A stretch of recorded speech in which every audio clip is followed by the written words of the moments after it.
안녕하세요. 박상덕입니다. 사람도 10살, 20살, 30살 이렇게 10년 단위로 이름이 붙죠. 20살은 약관이라고 합니다. 약관, 갓을 쓴다. 이런 의미인데 바로 갓을 쓰면서 성인이 된다라는 표현을 약관이라고 한답니다. 토마토TV도 이제 성인이 됐습니다. 올해로 20살이 됐는데요. 2002년 뜨거운 월드컵 그 가운데서 문을 열었던 토마토TV가 올해로 20회를 맞았습니다. 토마토TV 맛있는 수익 건강한 투자라는 슬로건 하에 여러분들께 도움되는 정보 드리려고 부지런히 달려왔는데요. 그렇다면 앞으로의 20년, 200년은 어떨까? 이런 고민에서 오늘 특집 방송을 준비해봤습니다. 앞으로의 미래의 세상, 바로 메타버스가 좀 떠오르죠. 우리에게는 이 단어 자체는 알려져 있는데 과연 그 미지의 세계에 지금 엿보는 시간을 가져보도록 하겠습니다.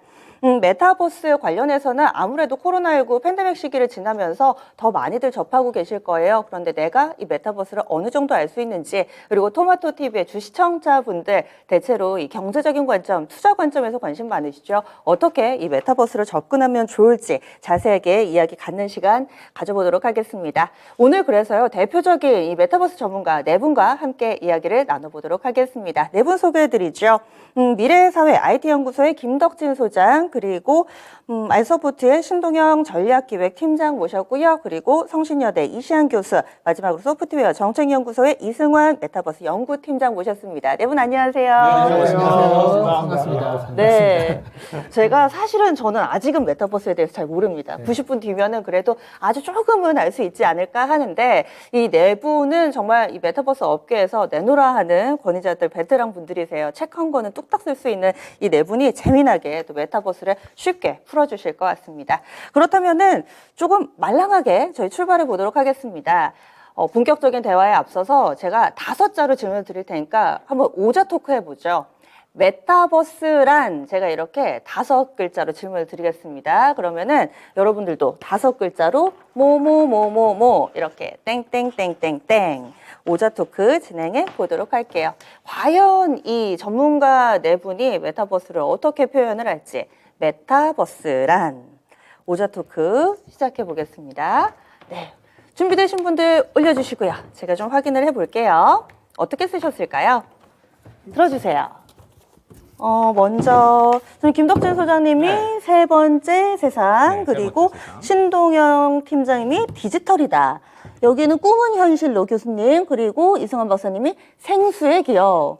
제가 가장 궁금한 것부터, 그쵸? 네. 생수, 그 물이요? 예, 생수입니다. 예. 이승환 박사님 어떤 의미인가요? 이거 보고서 갑자기 떠올랐는데, 예, 생수. 급조하신 거 아니세요? 준비를 안 했다니. 그러니까요. 급조하신 것 같은데. 굉장히 제가, 생수를 네. 내가 언제 사먹었지라는 기억이 잘 떠오르지 않더라고요. 그러니까 내가 과거에는 왜 물을 사 먹지? 라는 생각을 했던 적이 있던 것 같아요. 물은 언제 어디서든 막 그쵸. 내가 먹을 수 있고, 학교 운동장 가면 수도꼭지를 틀어서 막 먹기도 하고 막, 그래서 물을 사 먹는다는 거는 제 그때 어렸을 때 상식이나 이런 것들로는 도저히 받아들이기 어려운 일들이었어요, 사실은. 네. 근데 어느 순간인가 지금은 너무나 당연스럽게 물은 돈을 주고 사 먹어야 된다라고 생각을 하고 결제하는 것에 대해서 아무렇지도 않잖아요. 그러니까 마찬가지로 이 메타버스나 이런 커다란 패러다임이 왔을 때 이런 변화되는 과정에서는 사실은 자기도 모르게 그렇게 나중에는 받아들인다는 거죠. 근데 처음에는 도대체 이게 뭐지? 이런 건 말도 안 돼. 막 이런 일들이 막 생기는 게. 그런데 돈 쓰는 거 아니야, 이런 느낌. 네, 그런데 돈을 왜 써? 뭐 그런 일들이, 그거는 뭐 이러다 말겠지. 막 이런 일들이 많았던 것 같은데 꼭 그때의 기억이 떠올랐어요. 그래서 이런 커다란 패러다임에서 지금 딱 들어가는 시기잖아요. 그러면 이런 변화에서 어떤 사람은 이건 생수는 사 먹을 수도 있는 가치 있는 것이야. 시장이 될 거야라고 생각하는 사람들이 있을 것이고, 또 혹자는 지금 또 이건 말도 안 돼. 있는 물 마시면 되지 뭐 이런 어떻게 보면 굉장히 찬반이 갈라지고 어떤 대립의 관점이 생기기도 하고 이런 시점이 아닐까라고 생각이 들어서 좀 적어봤습니다. 심오한 표현을 해주셨어요. 심오하라고 들은 건 아닌데 심하게 받아들이셨네요. 요즘에 그런 거 있잖아요. 물도 그렇고 저는 쓰레기 종량제도 옛날에 쓰레기 그냥 버리면 네, 되지 맞습니다. 이런 생각들, 그리고 또 산소 같은 것도 요즘에 병으로 팔더라고요. 생수의 기업, 패러다임의 메타버스. 변화를 받아주시면 좋을 것 같습니다. 패러다임의 변화. 그러니까요. 이번에는 쓰레기 그 종량제 그걸 알고 계시네요, 옛날 기억을. 제가 보기보다는 점점점 빨리 네. 수습을 하면서 네. 저는 두 번째로 궁금한 게 세 번째 세상. 네, 그 세 번째 세상. 예능 프로그램 요즘에 네. 두 번째 세상이 있던데. 그렇죠. 그러니까 이게 세 번째 세상이라는 게 좀 기능적인 것도 그렇고 네. 그리고 좀 사회학적인 요소도 다 이 메타버스랑 이 세 번째라는 말이 좀 잘 어울리는 것 같아요. 뭐 예를 들면은 세 번째 맨 처음에 얘기할 수 있는 건 기술적으로 이제 3차원 세계를 얘기할 수 있을 것 같아요. 우리가 보통 일반적인 메타버스 얘기할 때 2차원 말고 3차원 그래픽 얘기를 네. 많이 하잖아요. 그래서 3차원적인 걸 얘기할 수 있고 또 두 번째로는 최근에 이 패러다임 관점에서 웹3, 뭐 웹 3.0이라는 맞아요. 얘기가 나와요. 그래서 이런 경제 구조가 함께하는 것을 또 메타버스의 그림으로 생각해서 웹3라는 얘기가 나오고요. 그다음에 세 번째로 저는 이게 제일 중요하다고 생각하는데 이 사회학 용어에 third place, 그러니까 세 번째 장소라고 하는 이런 용어가 있어요. 이게 1989년도부터 나온 건데 첫 번째 장소는 이제 가정. 그리고 두 번째는 뭐 일터나 학교처럼 우리가 항상 머무는 곳이고 세 번째는 그 외에 그러니까는 뭔가 목적 없이 다양한 사람이 뭐 어울리는 뭐 카페라든지 아니면 뭐 펍이라든지 이런 곳들인데요. 결국 이 세 번째 이제 그 세 번째 장소가 결국 우리의 삶을 아주 행복하게 해주고 재미있게 해주고 그러다 보니까 이른바 이 서드 플레이스를 삶을 떠받치는 어울림의 장소 이렇게 표현하기도 하거든요. 그래서 약간 네. 그런 것들이 메타버스를 좀 정의할 수 있는 단어들이 아닐까. 네. 그래서 세 번째로 좀 엮어봤습니다. 그러면은 상대적으로 신 팀장님은 너무 네. 빈약한 급조한 디지털이다. 알죠? 압류. 네. 근데 사실상 보면 메타버스 얘기했을 때 이제 제일 중요한 게 이제 그 메타버스 정의부터 먼저 다 다를 거예요. 솔직히 말하면. 네, 거기부터 이제 싸우기 시작하거든요. 왜? 정의가 왜 중요하냐? 정의 세팅부터 이제 아젠다 세팅이 되면서 누가 돈을 가져갈 것이며 누가 이제 그 패러다임을 그 리딩할 것인가 이런 게 다 결정이 되거든요. 그래서 이제 저 같은 경우에서는 이제 그 다들 박사님이신데 석사거든요. 약하니까 기존에 했던 연구가 뭘까라고 조금 네 가지 패러다임, 네 가지 시나리오가 있어요. 첫 네. 번째는 뭐 다들 아시겠지만 라이프 로깅, 뭐 VR, AR 그리고 디지털 트윈, 죄송합니다. 거울 세상이라고 네 가지가 있는데 그걸 한번 새롭게 한번 해석을 해보니까 세 가지로 이제 정리를 할 수 있더라고요. 첫 번째는 아바타가 활동하는 공간. 여러분들이 보시는 제페토나 이런 거 하는 거. 네. 또 이제 아바타가 뭐냐 그럼 디지털 미예요. 나가 네. 디지털에 있는 거. 그 다음에 VR, AR. 근데 요즘 그 따로 안 하죠. XR. 네. XR인데 결과적으로 봤을 때는 리얼리티인데 디지털 리얼리티예요. 세 번째는 거울 세상이 뭔데 하니까 그냥 현실 디지털로 복제한 거거든요. 그걸 요즘 들어서는 최근 들어서 거기다 시뮬레이션하고 뭐 자동화 붙여서 디지털 트윈이라는 말로 붙이는데 결과적으로 봤을 때 디지털 리얼리티, 그 다음에 트윈. 요래 딱 보면요. 결과적으로 봤을 때 디지털인데 요게 조금 이제 다르게 볼 수 있다 정도로 볼 수 있는데 이제 여기서부터 좀 그러니까 재밌게 들어갈 수 있습니다. 메타버스 딱 사람들이 얘기하는 게 옛날부터 있었던 거 아이가? 뭐 요즘 최근 들어서 막 이슈되는 거 아이가? 아직 시작도 안 됐는데 사실 다 맞아요. 동업 이외처럼 다들 있는데 시나리오가 이제 오어 조건으로 있을 뿐이거든요. 네. 그렇게 봤을 때는 심플하게 얘기하면 우리가 화상회의나 이런 거 할 때 있잖아요. 사람들이 보면 예전에 뭐 했는 거 아세요? 메타버스 했을 때, 뭐 화상회의나 이런 거 했을 때, 네. 헤더타운 많이 했었고, 제페토 이런 거 많이 했었거든요. 왜 그걸 했느냐? 라고 한번 들어보면 이렇게 생각할 수 있어요. 사장님이 회장님이 딱 밖에 나가가지고 야이씨 메타버스 난리라는데 한번 가져와봐 막 그러거든요. 담당자는 생각하는 거죠. 우리가 쓰는 줌이나 저희 회사 제품 리모트 미팅 같은 화상회의고도 메타버스거든요. 네. 근데 딱 갖다 놔요. 그게 메타버스예요? 당연하죠. 디지털 트윈. 거울 세상에. 그래서 이제 디지털이라고 했는데 네. 딱 가져와요. 그러면 사장님이 그러죠. 야이씨 우리가 맨날 쓰는 건데 뭔가 새롭다는데 단 거 가와 그러거든요. 그러면 또 고민을 하는 거죠. 새로운 걸 가져가야 되나? 딱 하는데 그 다음 단계는 딱 보니까 이 소장님이 다 가져오신 거고 제가 잠깐 쓰겠습니다. 잡아주세요. 오큘러스 같은 VR, AR, 네네. XR 이거 딱 가져가죠. 사장님 이거 딱 쓰면 기가 막힙니다. 해보시죠. 근데 괜찮은 것 같네? 한번 해보자 그랬는데 사장님 근데 이거 하나에 40만 원 정도 되거든요. 그래서 디지털이다. 그런데 네. 임직원이 몇 명이에요? 40만 원에 10,000명이잖아요. 그러면 대충 계산이 나오죠. 다 사주려면 안 되잖아요. 그쵸. 야이씨 안 되잖아. 딴 거 가와! 그랬더니 알고 보니까 가져왔는 게 제페토나 이런 걸 가져온 거예요. 그러니까 결과적으로 봤을 때는 디지털이라는 게 디지털 결과적으로 봤을 때는 내가 오프라인에 있는 사람뿐만 아니라 디지털 휴먼과 같이 사는 디지털의 확장. 두 번째는 XR, 그러니까 XR이 디지털 리얼리티라고 했죠. 네. 그 부분은 결과적으로 봤을 때는 PC 말고 스마트폰 말고 새로운 디지털 방식. 그리고 디지털 트윈 같은 경우에서는 그냥 디지털이 네. 우리 일상에 파바박 녹여든다. 네. 근데 요 세 가지로 다 커버 가능해요. 그래서 결과적으로 봤을 때는 모든 걸 커버 가능한데 그래서 이제 디지털의 확장, 새로운 방식 예. 그리고 굳건화 이렇게 볼 수 있을 것 같습니다. 알겠습니다. 그 얘기를 좀 더 또 깊게 저희가 남은 시간 동안 할 수 있을 것 같아요. 그리고 이시안 교수님은 뭔가 오늘 어린 왕자 컨셉인가요? 꿈을 현실로? 잘 알아보시는군요. 네.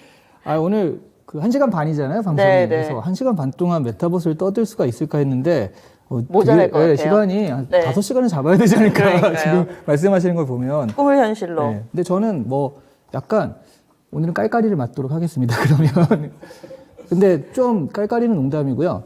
그러니까 많은 전문가분들이 뭐 디지털 트윈이니 뭐 네. 이런 얘기를 하면서 하는데 대중들한테는 사실 그게 와닿진 않거든요. 대중들한테는 메타버스가 뭐냐라고 했을 네. 때 사실 꿈을 현실로보단 꿈을 꿈으로, 꿈을 꿈으로. 다만 우리가 꿈을 꿀 때 자각몽이라는 게 있잖아요. 네. 내가 꿈이니까 그럼 내가 여기 떨어져도 안 죽으니까 한번 떨어져 볼까? 아니면 뭐 야 내가 부자가 돼 볼까라고 네. 꿈에서는 그 구현을 하는데 자각몽을 원래 할 수 있는 사람이 있대요. 네. 그런 사람 꿈에서 이제 자기가 하고 싶은 걸 하잖아요. 그거를 자각몽을 구현하는 사람은 굉장히 적지만 메타버스는 모든 일반인들을 사람들을 자각몽을 구현할 수 있도록 해준다. 자각몽이라고 하니까 좀 와닿네요. 네.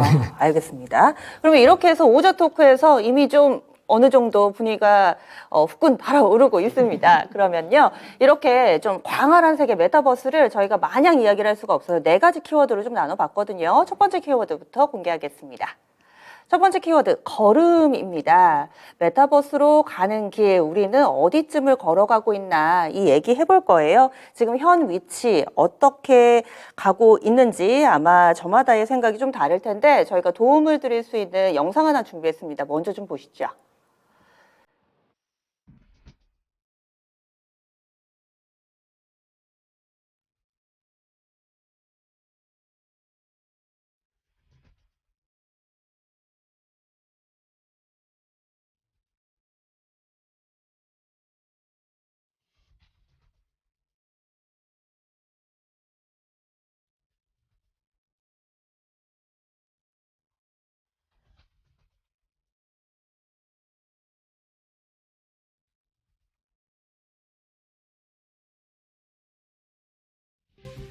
네, 아마 보신 분들도 계실 텐데 저도 극장 가서 봤습니다. 스티븐 스필버그 감독의 작품이죠. 2018년 작품인데 그때만 하더라도 상당히 생소했고 그냥 게임 하나 보다 그랬습니다. 그런데 이제는 메타버스를 대표하는 이 영화로 잘 알려져 있습니다. 그런데 뒤에 저희가 설문조사 내용까지 함께 좀 알려드렸는데요. 아직 들어본 적이 없다, 모른다라고 하시는 분들, 그리고 들어봤더라도 이해하기가 좀 어렵다라는 응답이 상당수를 차지하고 있습니다. 그렇다면은 메타버스 지금 어디쯤 와 있을까? 쉽게 저희가 산업의 생애 주기로 봤을 때 이 태아기가 있고요. 그다음에 유아기, 성숙기, 그리고 쇠퇴기 이렇게 좀 4개로 나누니까 어디쯤에 와 있는지 아마 네 분의 의견도 엇갈릴 것 같거든요. 한번 적성을 해주시죠.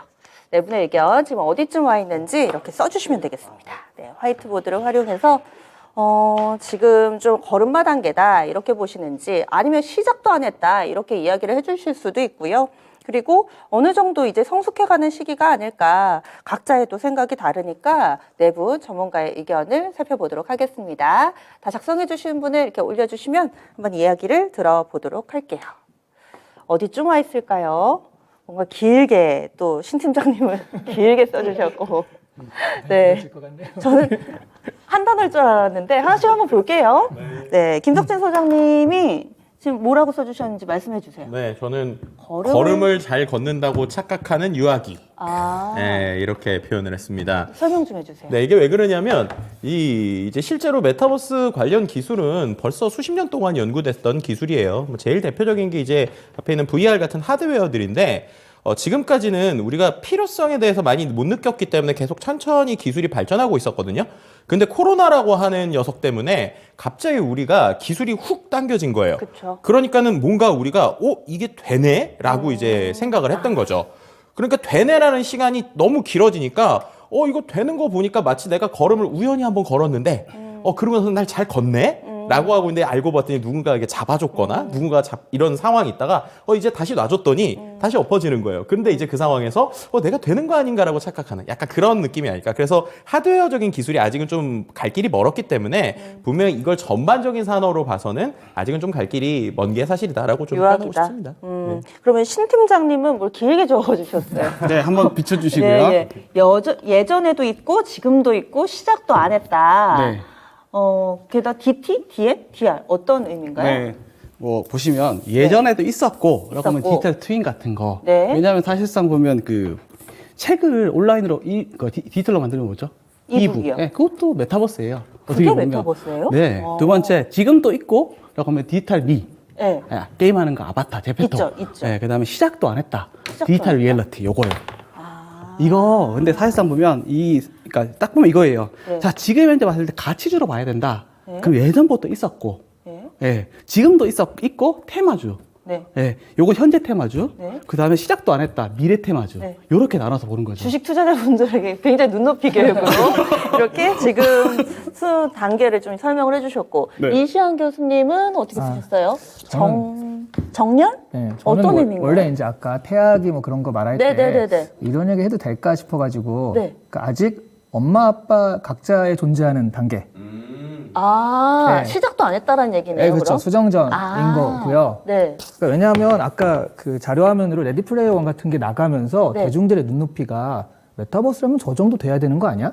네. 이렇게 돼버렸어요. 근데 지금 나와 있는 걸 보면 이게 뭐지? 이렇게 돼버리니까. 그러니까 저만 같아도 이북이 네. 메타버스예요? 약간 이러잖아요. 그래서 이런 부분들이 말하자면 저것까지는 아니어도 그래도 대중들이 생각하기에 요 정도는 되겠다 싶은 플랫폼들이요. 지금 알파 테스트 내년 들어가고 베타 테스트 2024년, 5년, 네. 2025, 26년 정도에 이제 런칭한다. 이런 계획을 가진 플랫폼들이 굉장히 많아요. 그러니까 그런 플랫폼들이 나오려면 적어도 한 2, 3년은 있어야지 뭔가 초기 단계에 그게 나오거든요. 그게 태학이. 그 지금은 이런 거 우리가 하겠다라는 계획들이 이제 막 그 난무하는 거고 사람들이 그걸 보면서 주식을 하기도 하고 기대를 가지기도 하는데 아직은 좀 계획 단계다. 이렇게 보시는 게 맞을 것 같습니다. 그럼 이승환 박사님은요? 굉장히 박사님스러운 예, 제가 사투를 부려주신 저 너무 것 같은데. 복잡하게 썼죠. 예. 뭔가요? 그러니까 이게 예. 그러니까 아이가 신기술이 탄생했을 때가 아이가 태어났을 때랑 약간 사이클을 설명 같이 하자면은 아이가 네. 딱 태어났으면은 이제 새로운 어떤 혁신이 시작되는 거잖아요. 예를 들면은 근데 이게 기대의 정점으로 올라가는 것 같아요. 이게 하이퍼 사이클인데 아이에 대한 기대감이 너무 많은 거예요. 이제 아이인데 벌써 이 아이의 미래를 보고서 이제 얘가 막 모두 갈 것 같고 막 세상을 바꿀 것 같고 얘 쟤 천재 아니야? 막 이런 얘기를 하는 네, 기대의 네. 정점에 있는 것 같아요. 근데 그 다음에 뭐냐면은 그렇게 기대의 정점에 있다가 이제 하나 둘씩 얘가 가만 보니까 좀 아닌 것 같은데 뭔가 이제 사고도 나기도 하고 뭔가 문제가 있기도 하고 네. 기대 정점에 있다가 다시 이제 이렇게 걸음마를 걸으면서 그런 넘어지기도 막 하잖아요. 네. 그 다음에 유년기라고 성숙기를 어른이 되는 시기라는 걸 가는데 보통 이게 기술의 어떤 이게 하이퍼 사이클이거든요. 근데 지금 실제로 가트너가 발표했던 2022년 하이퍼 사이클에서 메타버스가 이쯤에 있고 웹 3.0이 이쯤에 있고 NFT가 이쯤에 있습니다. 그러니까 실제로 그러니까 아이가 걸음마를 이제 막 걷기 시작하면서 생기는 어떻게 보면 그런 거죠. 그러니까 기대의 정점에 있다가 이제는 어떻게 보면은 또 어떤 걸음마 단계에서 이제 문제점들이 막 생기는 그런 구간. 그 기대의 정점에서 사람들이 가장 투자를 해야 된다라고 하는 그 톤이 몰리는 어떻게 보면 시점인데 이때는 이거 괜히 투자했나?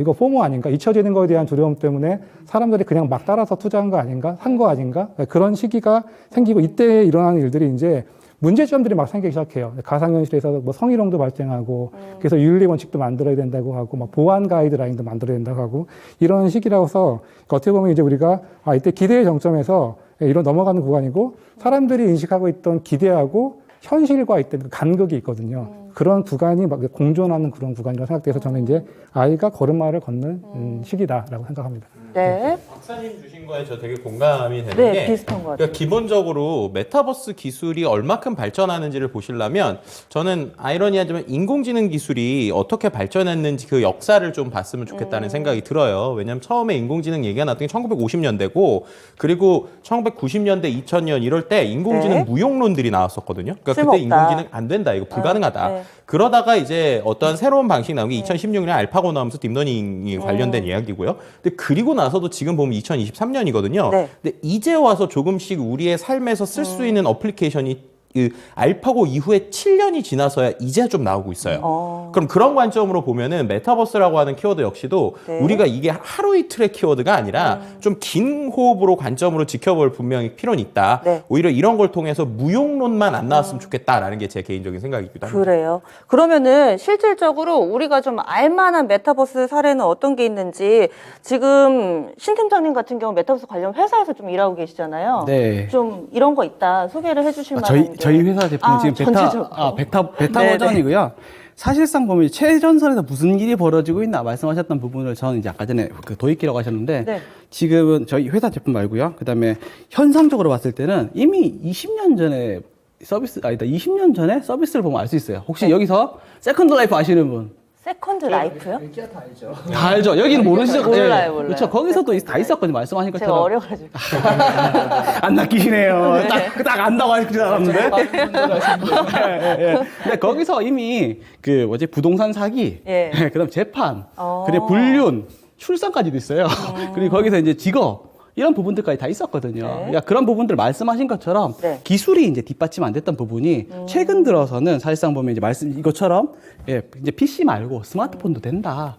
그 다음에 이 오큘러스라고 하는 새로운 XR 기기도 된다. 이런 부분이지 이제 그런 부분들은 이제 그렇게 하면 되게 재미가 없거든요. 재미가 없는데 재미가 없더라도 사실상 저는 이제 본질적인 부분을 보자라는 부분을 항상 말씀을 드립니다. 예를 들면 요즘 제가 봤을 때는 약간 레트로 같아요.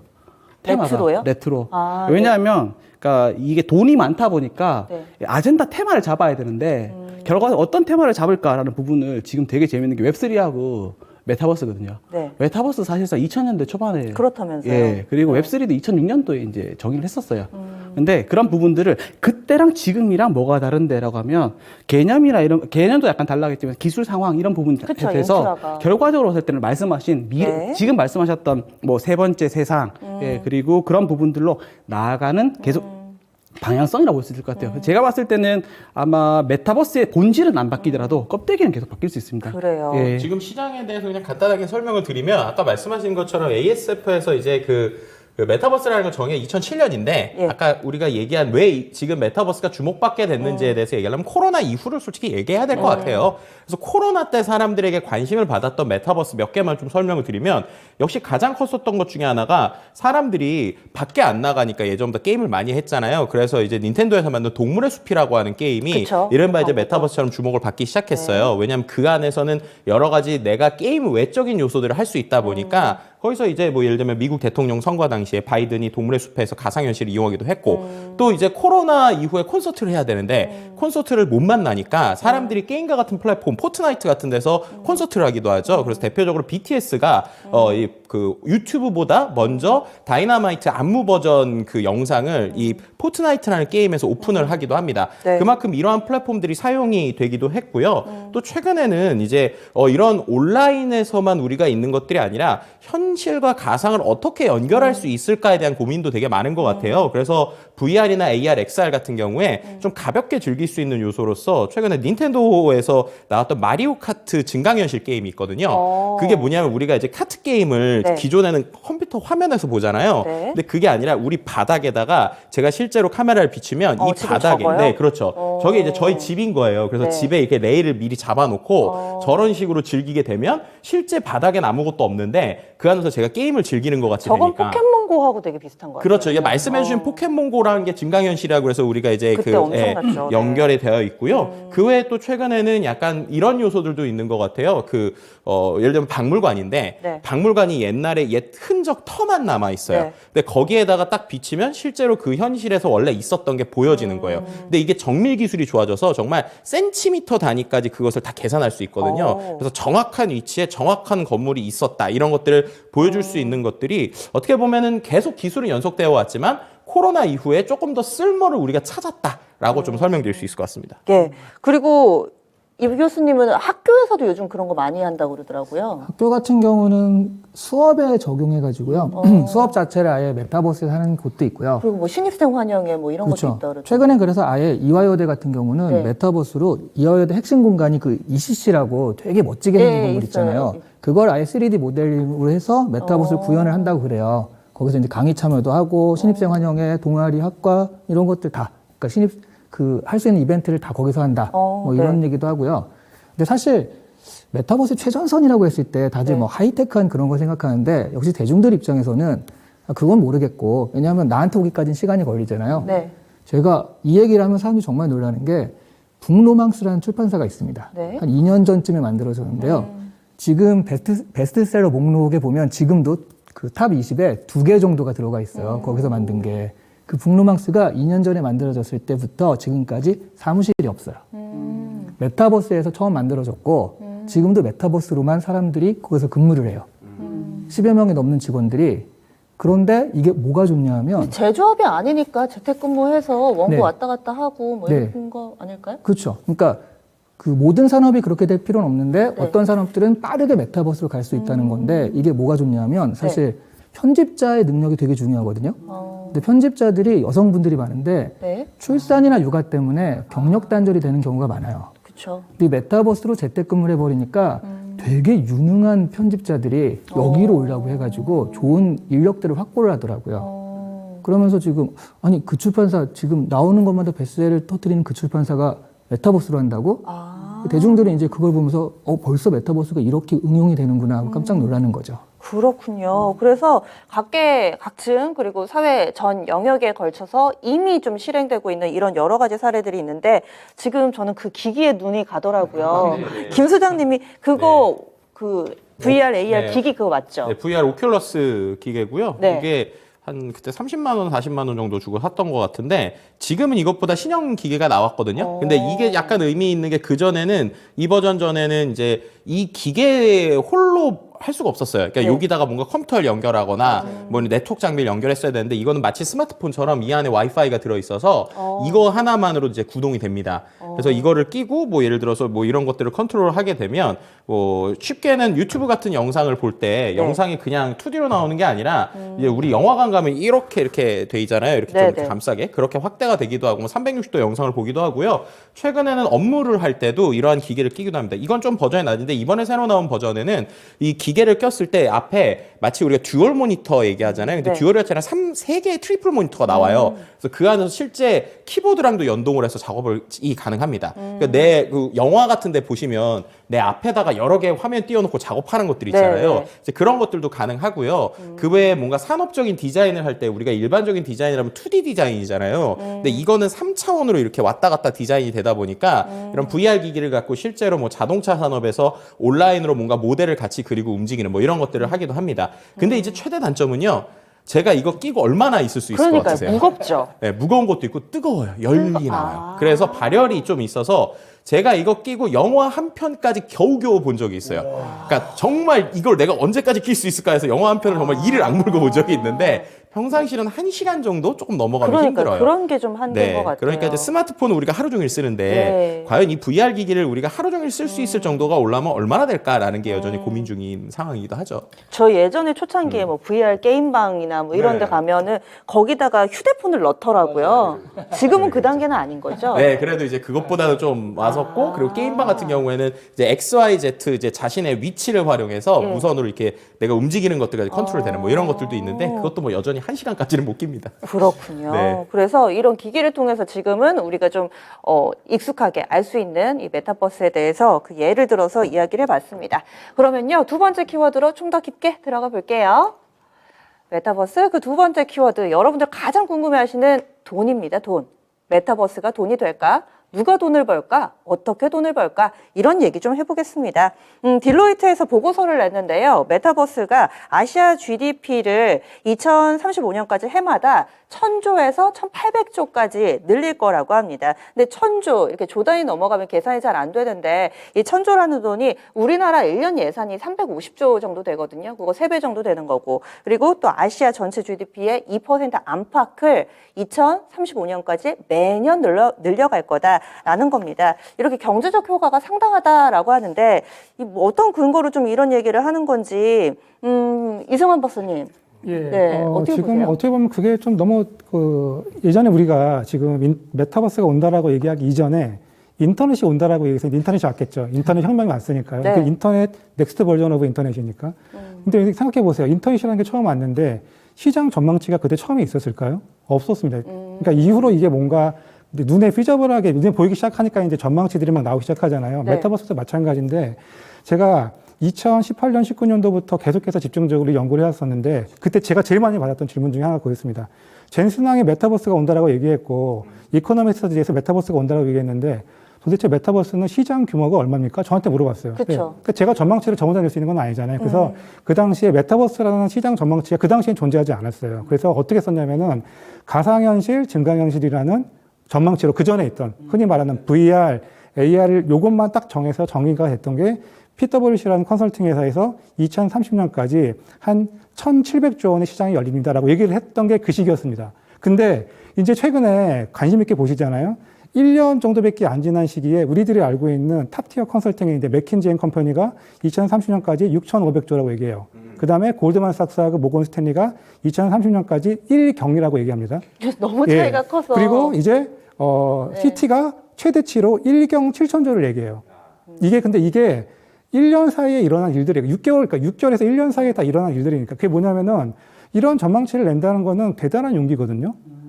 그러니까 이게 만약에 지나가라는 트렌드라고 생각했으면은 이런 수치를 이런 탑티어 컨설팅들과 아이비들이 낼 리가 없다는 얘기지. 굉장히 고민 끝에 이게 진짜 하나의 패러다임으로 자리를 잡았기 때문에 이제 본격적으로 마켓 전망치가 나오는데 그 전망치가 이전에 불과 2년, 3년 전만 해도 1,700조 원에서 지금 10배 차이 나는 1경 7천조까지 왔잖아요. 그래서 그만큼 가능성이 있다라는 것과 처음에는 두 번째는 이제 뭔가 이 시장이 그런 것들을 좀 받아들이고 있다. 누구 혼자만의 얘기는 아니다.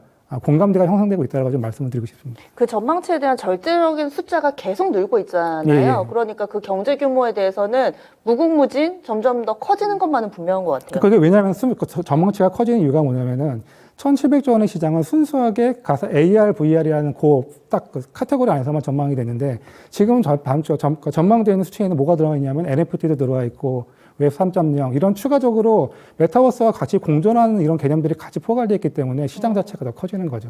그래서 제가 정의가 중요하다고 했는데 처음에 말씀하신 것처럼 처음에 정의는 디지털 리얼리티로만 정의를 했었어요. 이제 거기다가 디지털 그 디지털 T를 붙이니까 사실상 보면 지금 우리가 생각하는 게임 엔터테인먼트 다 거기다 메타버스 다 들어와 있거든요. 그래서 그런 부분들을 정의를 어떻게 하느냐 관점인데 말씀하신 것처럼 사람들의 관심이 훨씬 더 높아지고 있고 더 많은 곳에 메타버스라는 것이 스며들 수 있다 정도까지만 생각하는 게 되게 중요할 것 같아요. 그래서 유니버스가 붙나 봐요. 우주인가 봐요.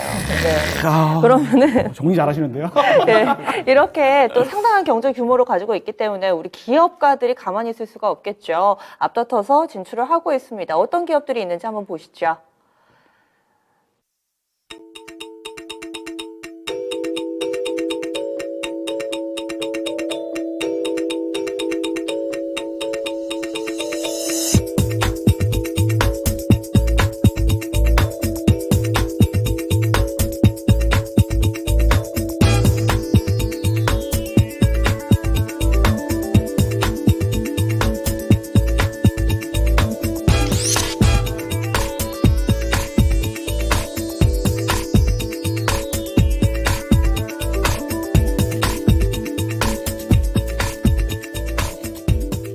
국내에서도 이렇게 알려진 기업들도 있고 뭐 대표적으로 이번 페이스북은 아예 사명까지 바꿨으니까요. 어느 정도의 의지인지 그 결연함이 여기에서 느껴집니다. 그러면은 이 교수님 뭐 기업 소개해 주실 만한 기업 그리고 우리에게는 아직까지는 메타버스 관련해서 그렇게 잘 알려지지 않은 기업이라든지 네. 이런 부분들 좀 알려주세요. 그러니까 일단 플랫폼적으로 방금 나온 것도 이제 대부분 플랫폼들인데 플랫폼적으로는 대기업들이 유리할 수밖에 없죠. 기술이나 이런 것들이 지배하게 될 수 있고 돈이 많이 투자되니까 지금 방금 보신 뭐 메타도 있겠고 구글이나 이런 것도 다 뭔가를 하고 있습니다.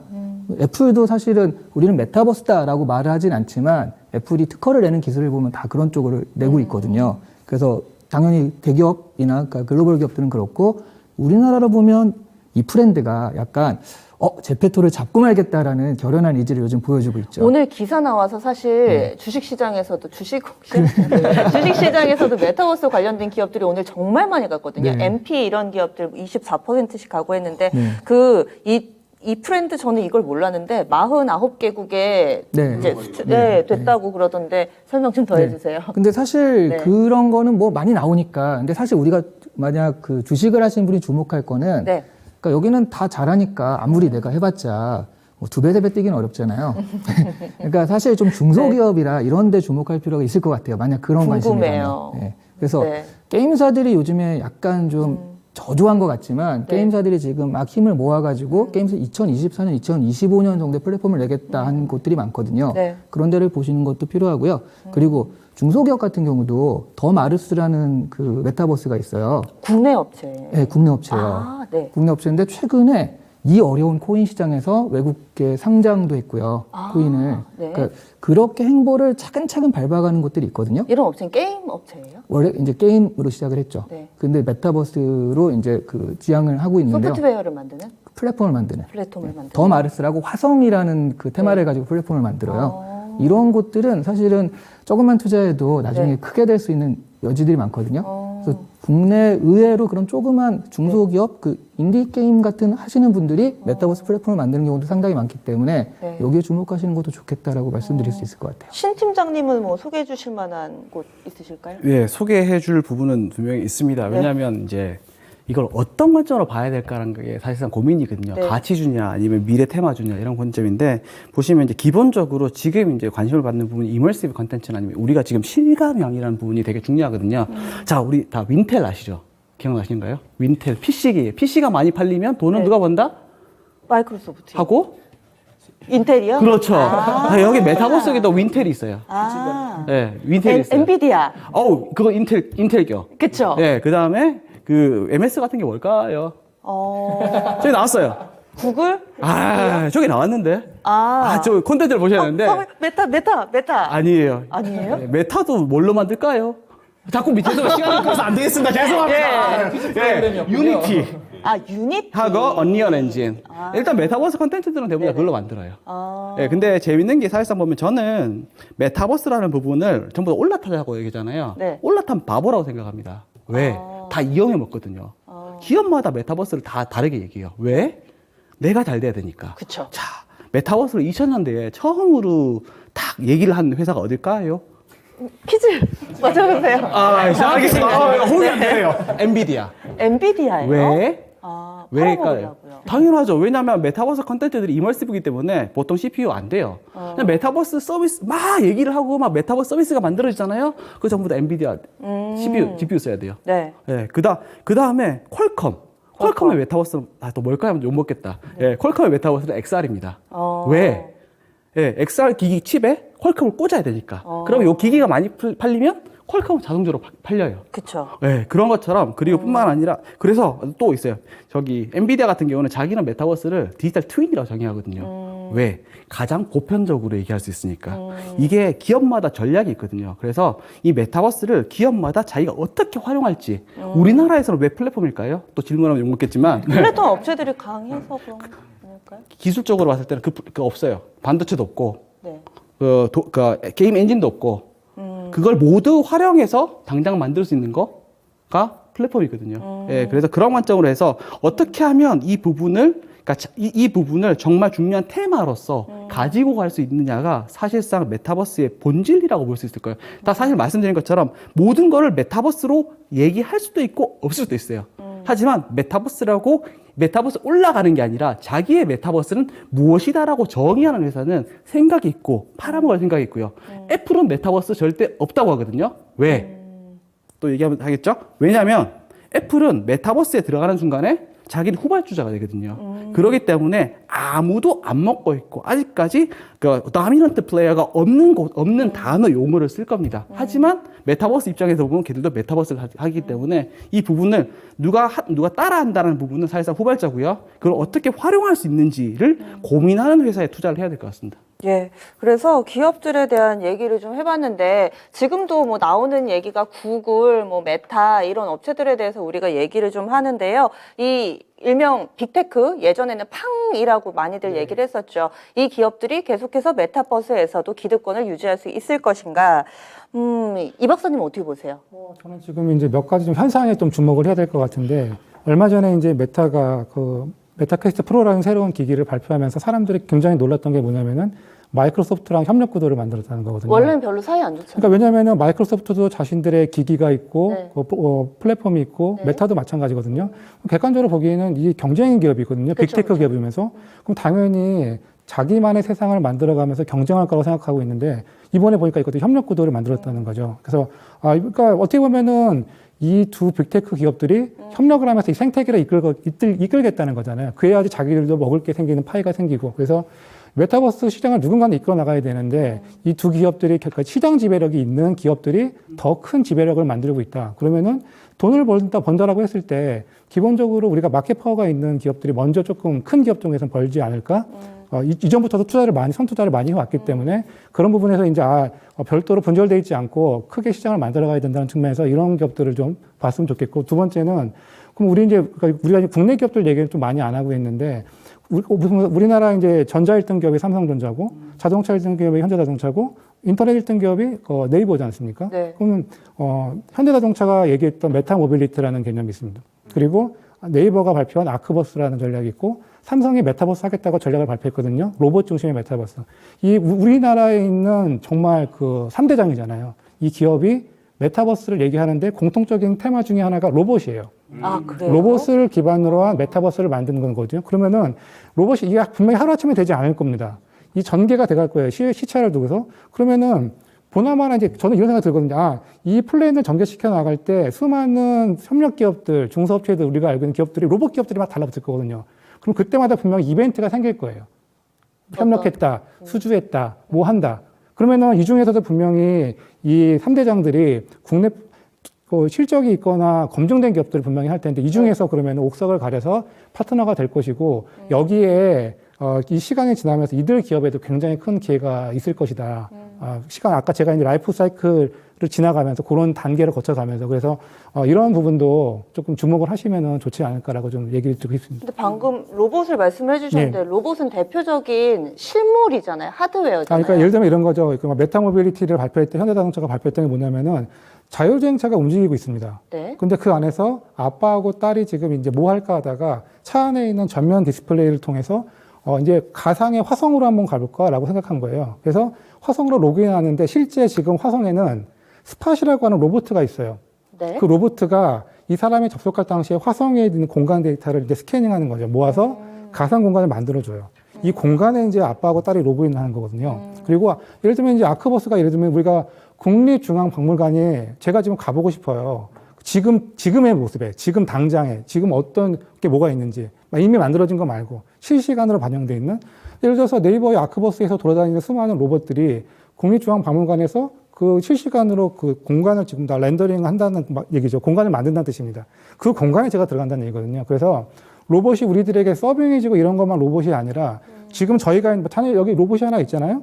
그럼 저희 로봇이 있습니다. 이 로봇을 지금 저희가 이 공간을 실시간으로 가상 공간을 만드는 거죠. 그 공간에 다른 분들이 로그인해서 우리들을 보는 겁니다. 예를 들어서 다양한 방식으로 아바타로 로그인을 할 수도 있고 저희가 아바타로 보일 수도 있고 그런 면에서 로봇을 조금 더 확장된 개념으로서 접근하고 있다. 그리고 우리나라에 있는 3대장들이 그런 면에서는 주목할 필요가 있다고 생각이 드는 거죠. 사실상 저걸 얘기했을 때 전 되게 어려웠거든요. 현대자동차의 메타 모빌리티. 근데 가만히 생각해 보니까 딱 예시가 있어요. 아바타 영화. 네. 예. 딱 끼면 내 대신에 로봇가 해서 움직이잖아요. 네. 그것처럼 사실상 보면 나는 가상에서 움직이되 현실에서 로봇가 움직이는 것들은 사실상 보면 제가 봤을 땐 3단계인 것 같습니다. 첫 번째 1단계가 메타버스 예를 들면 1단계, 2단계, 3단계를 나눴을 때 첫 번째는 그 제페토나 아니면 이프랜드 같은 그냥 여기는 현실에 있고 아바타가 있고 두 번째는 100% 디지털 되는 레디 플레이 원. 그리고 3단계가 말씀하셨던 현실과 디지털이 접목되는 그런 그 메타버스가 3단계 정도가 되지 않을까라는 생각이 듭니다. 예. 네. 그러면은 우리 어렸을 때 생각해 보면은 학교에서 숙제를 할 때도 검색 엔진에 검색을 했고 그리고 요즘 이 학생들 같은 경우는 뭐 찾으면 유튜브로 다 알아본다고 하잖아요. 근데 앞으로는 그렇다면 유튜브 다음은 메타버스가 될 것인가, 이것이 장악하게 될 것인가, 김 소장님 어떻게 보세요? 그러니까 이게 앞서서 우리가 계속 얘기한 대로 메타버스를 어떻게 정의할 거냐에 따라 너무 다른 이야기예요. 정의만 한 시간 할 걸 그랬나 정말로 봐요. 정의만 한 시간 해주세요. 네. 왜냐하면은 이제 거기서 얘기할 수 있는 가장 포인트가 메타버스를 앞서서 말씀하셨던 제페토나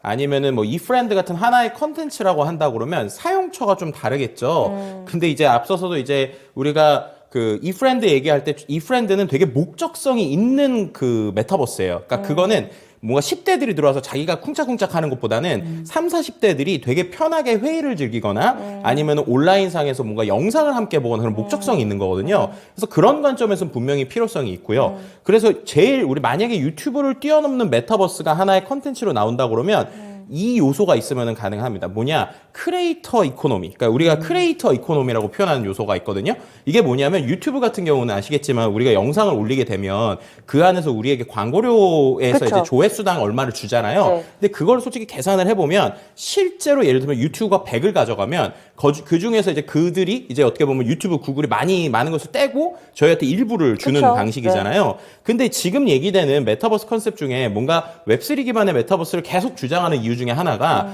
이른바 탈중앙화된 컨텐츠. 그러니까는 한 플랫폼 회사, 뭐 예를 들면은 뭐 페이스북이 됐든 누군가가 직접 혼자서 만드는 게 아니라 많은 사람들이 함께 만들면서 그 안에서 지분같이 그 안에 있는 리소스를 나눠 갖는 구조가 블록체인 안에서 가능하다면 네. 그렇다면은 뭔가 우리가 누군가에게 수수료를 주지 않고 그런 플랫폼 안에서는 내가 뭔가 영상을 올리든 혹은 내가 아바타의 스킨을 만들든 그 안에서 가져가는 게 거의 100%에 가까울 것이다.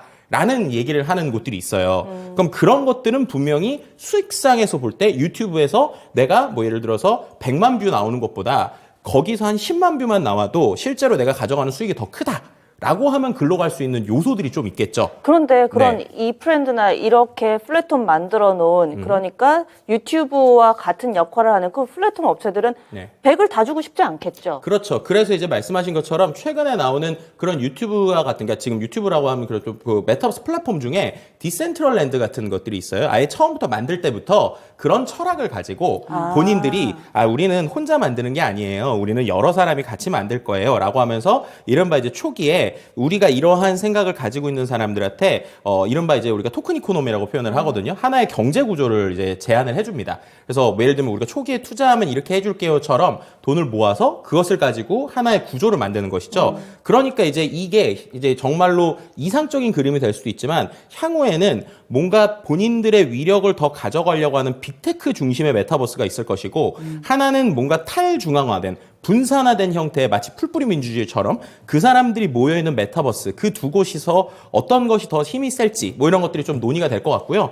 그래서 뭔가 유튜브가 예를 들면 어떤 메타버스가 나오더라도 제 생각에는 유튜브도 존재하고 그리고 그 안에서 어떠한 메타버스도 같이 있는 약간의 경쟁 구도가 되지 않을까라는 게 뭐 개인적인 좀 생각이기도 합니다. 네. 그러면 지금 말씀 이어서 해주시죠. 요즘 기업들이요. 네네.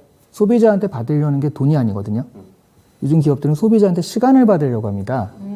그래서 사실은 나이키가 우리의 경쟁자는 플레이스테이션이다, 맞아요. 소니다, 뭐 네, 이런 네. 얘기를 하잖아요. 시간을 가져오는 거라고 치었을 때 지금 유튜브와 메타버스의 경쟁 구도라고 한다면 유튜브는 상대가 안 되는 게요. 유튜브의 그 사용자 평균 이용 시간이 하루에 1시간 정도입니다. 그러니까 굉장히 하드코어한 사람들이 있으니까 네. 하루에 1시간 정도인데 로블록스라는 메타버스는 게임 테마만 되는 거거든요. 여기에 하루 이용 시간이 2시간 반이에요. 그러니까 메타버스 안에 들어가면 사실은 유튜브는 이렇게 보기만 하는데 할 수 있는 게 되게 많잖아요. 근데 여기에다가 뭐 생활도 들어가고 업무도 들어가고 여러 가지 레저 같은 것들이 메타버스 안에 들어가서 그 메타버스 플랫폼에 머문다. 그럼 하루에 7시간, 8시간도 사용자를 잡아줄 수 있다는 얘기거든요. 그렇게 되면 말씀하신 뭐 크리에이터 이코노미나 그런 건 당연히 따라오는 것이고요. 이렇게 봤을 때는 시간을 잡아먹는 면에서는 메타버스 이길 수 있는 게 없다라고 보거든요. 네, 거기서 저는 박사님 말씀해 주신 거에서 되게 중요한 요소가 결국 그래서 세대가 바뀌어야 된다고 생각해요. 그러니까 결국 저는 메타버스가 궁극적으로 올라가는 기술은 지금의 알파 세대라고 불리는 이 친구들이 한 이제 뭐 10대 후반이 되거나 지금 초등학교 6학년 이하의 친구들이 그 저학년 친구들이 알파 세대죠. 뭔가 대학생이 되거나 이 친구들이 뭔가 경제 주체가 됐을 때 그때는 말씀하신 것처럼 분명히 이러한 메타버스라고 우리가 불리는 플랫폼들이 유튜브의 위치를 차지할 수 있는 요소들이 분명히 있다고 생각하고요. 그래서 지금 우리가 왜 메타버스에 대해서 얘기하면서 이게 왜 안 오느냐라고 할 때 전 제일 포인트는 당연히 그것은 그 다음 세대들이 쓰는 그리고 그 다음 세대들이 즐기는 컨텐츠인데 그거를 억지로 40대, 50대들이 쓰게 하려고 하니까 여기서 생기는 전 문제라고 좀 개인적으로 봅니다. 이건 좀 다른 얘기인데 제가 강의할 때 이 얘기하면 그 오신 분들 되게 재밌어하는 게 그 세대를 구분할 때 이 메타버스 세대인가 아닌가를 구분하는 방법이요. 자기 아바타가 자기랑 닮아 있으면 옛날 세대. 내가 안경 쓰면 네. 안경 쓰고 남자면 네. 남자인데 요즘 네. 친구들은 남자 여자 성별도 바꾸고요. 사람이 아니고 불덩이일 수도 있고요. 그러니까 내 정체성을 굳이 아바타에 투영하지 않거든요. 네. 그러니까 여기서 세대가 좀 갈리는 것 같은 느낌이 들더라고요. 그래요? 소장님이랑 같은 비슷한 맥락인데 네. 이제 우리가 지금까지 그러니까 대중들한테 메타버스는 그냥 하나의 단어지만은 기술적으로 들어가면 인터넷으로 만든 메타버스와 블록체인으로 만든 메타버스가 기술적으로는 나눠지거든요. 그러니까 제페토는 인터넷 기반의 메타버스, 로블록스도 인터넷 기반의 메타버스. 하지만 말씀하신 디센트럴랜드는 샌드박스는 블록체인 기반의 메타버스거든요. 그러면 지금은 그런 거죠. 이 블록체인 기반의 메타버스를 쓰려면은 지갑도 만들어야 되고 이 토큰 이코노미도 이해해야 되고 그리고 지금 거기에 지갑을 만드는 것도 힘들어요. 그러니까 이런 사람들은 진입이 안 된다는 거죠. 근데 이 체계가 갖춰지고 나면은 여기에 익숙해져 있는 세대가 등장을 하고 더 많이 활용하게 되면은 예전에는 이 모든 판이 전부 다 인터넷 판이었는데 이쪽의 비중이 이제 점점 늘어날 수 있다는 거죠. 친숙해지는 사람이 늘어나니까. 그러면은 여기서 내가 친숙해지고 더 사람이 모이고 여기서 내가 돈을 벌 수 있는 게 여기서는 95%를 내가 판매하면 가져가고 여기서는 지금 예를 들어서 몇 퍼센트 못 가져간다. 그럼 자꾸 들어갈 요인이 생기니까 과거에는 이게 정말 어떻게 보면 그 빅테크의 플랫폼 독점력을 얘기를 했지만은 이제 시간이 가면은 이 세계가 양분이 돼가면서 점점 이 파워가 조금씩 밀려오고 있거든요. 그래서 실제로 메타도 호라이즌을 만드는데 대체 불가능 토큰을 결합한다고 얘기하지 않습니까? 그러니까 받아들이기 시작하는 거죠. 제페토가 만들어졌는데 이번에 네이버 Z에서 제페토 X를 내놨어요. 그러니까 이제 NFT 판매하거든요. 블록체인 기반의 메타버스를 또 만든다는 거죠.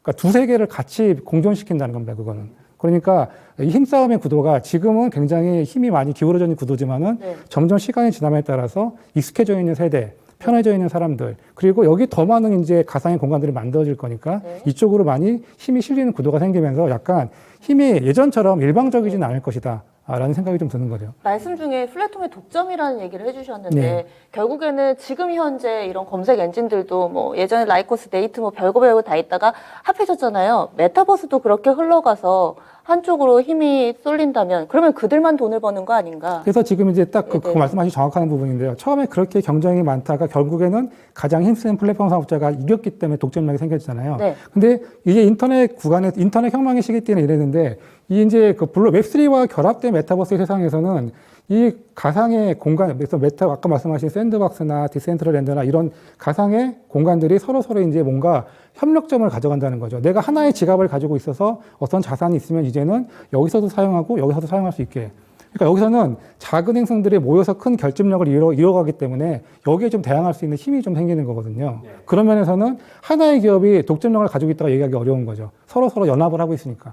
그거를 아주 좀 네. 쉽게 설명할 수 있는 게 이런 것 같아요. 우리가 지금은 게임 아이템이라고 쳤을 때 네. 리니지에서 있는 게임 아이템을 가지고 리그 오브 레전드나 못 뭐 쓰죠. 다른 게임으로 넘어갈 수가 없잖아요. 네. 근데 아까 말씀하신 이른바 그 멀티레이어 혹은 멀티버스라고 표현하는 다양한 메타버스들이 하나의 표준을 가지고 움직일 수 있게 된다라고 하면 마치 그것은 제가 아까 말 리니지에 있었던 그런 뭐 집행검을 가지고 다른 게임에 들어가서 뭔가 액션을 하는데 당연히 그 기능은 다르겠죠. 기능은 다르지만 내가 가지고 있는 것들을 가지고 움직일 수 있거나 그 안에서 예를 들면 우리가 마치 어떤 나라를 넘어갈 때 환율을 교환을 하잖아요. 네. 그런 방식처럼 A 메타버스에서 쓰는 것들이 자연스럽게 B 메타버스와의 교환 가치가 생기면서 움직이는 이러한 여러 개의 섬들이 합쳐지는 형태가 지금 블록체인 기반의 메타버스들이 얘기하고 있는 어떤 철학이다라고도 설명드릴 수 있을 것 같습니다. 이야기를 들으면 들을수록 유니버스, 우리가 세계관이라고 하잖아요. 그런 것처럼 하나의 우주, 하나의 세계가 만들어져서 각 국가별로 또 규범이 생기고 그에 따라서 서로 연합도 하면서 같이 공존할 수 있는 그 가운데서 이제 또 경제적인 구도가 만들어지는 이런 부분까지 우리가 공부를 해봤습니다. 그러면 세 번째 키워드로 넘어가 볼게요. 네, 세 번째로 우리가 접근해 봐야 될 부분은 허들 넘기입니다. 하지만 가는 길이 쉽지만은 않은데요. 어떤 그런 부작용들, 이슈들이 있는지 함께 좀 보시죠.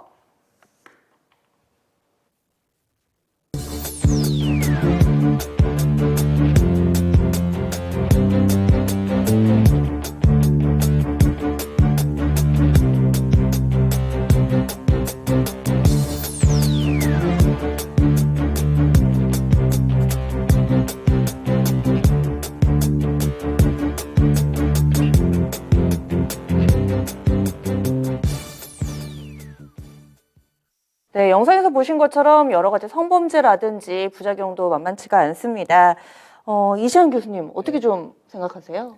근데 많은 분들이 이제 성착취가 어떻게 일어나느냐라고 하는데 사실 아바타를 막 이렇게 더듬는 거잖아요. 말하자면 실제로 그렇게 하는데 실제로 내가 더듬어지는 건 아니니까 그런 기분 나쁨 그런 것들인데 사실 이거는 기술로 얼마든지 해결 가능해요. 아, 그래요? 그러니까 왜냐하면 아바타에 이제 접근하지 못하게 어떤 기능을 설정한다든가 그럴 수 있으면 충분히 뭐 접근을 못하니까요. 네. 아니, 그렇게 해버리면 되는데 문제는 그런 말인 거죠. 대부분은 저런 대화나 이런 걸 통해서 어떤 성적인 언어 폭력이라든가 이런 것들에 노출되는데 여기 아이들이나 이런 경우에는 그냥 당할 수밖에 없는. 그렇죠. 네. 그렇게 생각하면 지금 인터넷도 똑같잖아요. 네. 그래서 사실은 저게 굉장히 좀 과장돼. 이런 아바타가 있고 동작이 있으니까 좀 더 와서 그런 거지 사실은 지금도 똑같은 위험에 처해 있는 건 맞습니다. 그러니까 그런 부분에선 이게 굉장히 더 심각한 문제다라기보다는 지금처럼 저런 것들을 좀 클린하게 만들어가는 그런 자정 노력이 있으면 저는 사실은 저거는 큰 문제는 아니라고 보거든요. 이승원 박사님. 저는 이제 네. 지금 진화하는 상황을 보면은 지금은 그렇게 볼 수도 있는데 앞으로는 저는 되게 심각해질 수 있다고 생각해요. 왜냐면은 지금 말씀하신 예를 들면 그런 거죠. 예전에 생겼던 가상현실에서의 성범죄는 말씀하신 대로 그냥 제가 가상 공간에 들어갔는데 누군가 나를 이제 뭐 만지려고 하거나 그런 느낌이 드는데 만져지지는 않았어요. 근데 지금 이제 우리가 조금 더 가까운 미래에서 지금 가장 다음 단계로 논의가 되는 게 이제 햅틱 글로브지 않습니까? 우리가 이제 만나서 악수를 한다는 거죠. 글로브를 끼고 나서 가상 공간에 들어가면 악수를 하고 슈트를 입으면 서로 이제 포옹도 할 수 있다는 거죠. 거기서 전달되는 지금 촉각이 있고 이미 지금 우리가 알고 있는 오큘러스나 안에 있는 수많은 게임들에서 촉각으로 구현된 정말 많은 게임들이 있어서 실제로 그것들을 처음 경험하는 사람들은 굉장히 놀라시거든요. 뭐 가상 속에서 이제 컵이 있는데 이건 당연히 만져지지 않겠지라고 했는데 만져지는 순간에 진동을 느끼는 순간에 엄청나게 놀라시는 분들이 이제 처음에 그런 것들을 근데 그게 만약에 그런 촉각을 당사자가 느낀다라고 했을 때는 굉장히 큰 위협이 분명히 될 거기 때문에 이 진화 관점에서 우리가 봐야 되고 그래서 이제 아까 이제 굉장히 좋은 말씀 하셨는데 이 사업자들이 뭔가 새로운 걸 낼 때는 가장 먼저 좋은 거는 기술적인 조치를 취하는 겁니다. 그러니까 내가 그런 설정을 만들 수 있다는 거죠. 나는 아예 들어갈 때부터 진동이 오지 않게 했으면 좋겠어. 그리고 내가 들어가는 공간은 안전이 확보된 공간에만 나는 진동을 킬 거야. 이런 식으로 기술적인 조치가 굉장히 필요하고 그런 것만으로도 사실 다 해결될 수 있지는 않거든요. 우리가 말씀하셨던 것처럼 인터넷 세상이 그랬기 때문에 그럼 그 다음에 필요한 것들은 일종의 가이드라인이 필요한 거죠. 법적인 구성력은 없지만 이런 걸 꼭 지켜줬으면 좋겠어. 그래서 윤리 가이드라인인 게 그런 측면에서 지금 나온 거죠. 그 다음에도 분명히 또 문제는 생길 거예요. 굉장히 나쁘게 악용하는 사람들과 나쁜 놈들. 네. 그러면 그 다음 단계는 이제 규제의 단계로 넘어가는 거죠. 제재 조치를 가하고 실제로 이제 위해가 됐을 때는 그런 단계를 밟아 나갈 건데 이제 우리가 그런 진화되는 관점을 조금 보면서 문제를 봐야 될 것 같고 말씀하셨던 것처럼 저는 가끔가다 그런 질문을 많이 받거든요. 메타버스가 이렇게 문제가 많이 생기는데 이거 하면 안 되지 않습니까? 완전 문제를 다 해결하고 난 다음에 이거 쓰도록 해야죠. 그래서 제가 그때 드린 말씀은 지금도 게시판 댓글로도 사람이 죽어요. 맞아요. 그러면 지금 우리는 게시판 쓰지 말아야 됩니까? 여러분, 예를 들면 어떤 칼이라는 도구가 있습니다. 정말 위험하거든요. 매일매일 이것 때문에 누가 죽어요. 그러면은 그거를 팔지 말아야죠. 누군가 아주 검증되어 있는 장소에서 자격증을 가진 사람만 그걸 팔아야 되잖아요. 그럼에도 불구하고 우리는 판다는 거죠. 왜냐면은 모든 것들이 적정 부분의 위험을 가지고 있어요. 그것들을 보통 이제 허용된 위험이라고 하거든요. 100% 낮출 수가 없습니다. 그럼에도 불구하고 이걸 쓰는 이유가 너무나 큰 부가가치가 있고 혜택이 있기 때문에 이게 너무 크기 때문에 이제 우리가 이걸 감내하는 거거든요. 사회적으로.